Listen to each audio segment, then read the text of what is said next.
কংগ্রেসের উদ্যোগে আমরা এইমাত্র একটি বিক্ষোভ মিছিল কদমতলা বাজারের উপর অনুষ্ঠিত হয়েছে।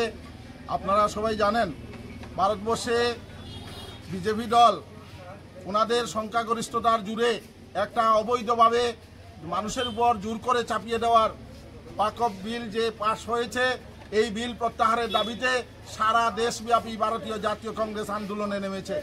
আমরা এখনো সরকারের কাছে দাবি রাখব, এই সরকার এভাবে মানুষের উপর চাপিয়ে দিয়ে কৃষি আইনও বিল পাস করেছিল, সেই বিলও সরকারকে বাধ্য হয়ে সরকার সেটা প্রত্যাহার করতে হয়েছে।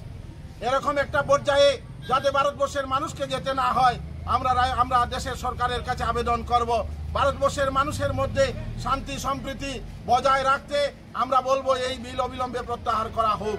এই দাবি নিয়ে আমরা ভারতীয় জাতীয় কংগ্রেস ভারতবর্ষের পার্লামেন্টের ভিতরে বাইরে আমাদের আন্দোলন অব্যাহত থাকবে। কারণ ভারতীয় জাতীয় কংগ্রেস ভারতবর্ষের স্বাধীনতার আন্দোলনের কাণ্ডারি ছিল এই ভারতীয় জাতীয় কংগ্রেস।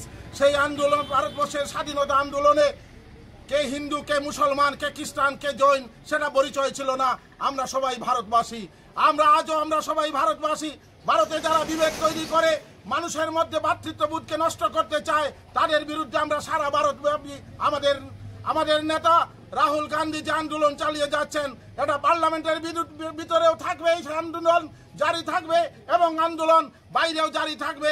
তার সূচি অনুসারে মিছিলে আমাদের সঙ্গে রয়েছেন প্রদেশ কংগ্রেসের মাননীয় সদস্য শ্রদ্ধেয় গিয়াসউদ্দিন চৌধুরী মহোদয়, সঙ্গে রয়েছেন 54 কদমতলা খুর্দি ব্লক কংগ্রেসের সভাপতি শ্রদ্ধেয় মানিকলাল দাস সহ ব্লক কংগ্রেস এবং মাইনরিটি কংগ্রেস, যুব কংগ্রেস, NSY সব সংগঠনের নেতৃবৃন্দরা আজকে ময়দানে নেমেছেন। এই আজকের মিছিল শেষ নয়, যদি এই বিল প্রত্যাহার, ওয়াকফ বিল প্রত্যাহার না হয়, আমরা আরো বৃহত্তর আন্দোলনে যেতে বাধ্য হব।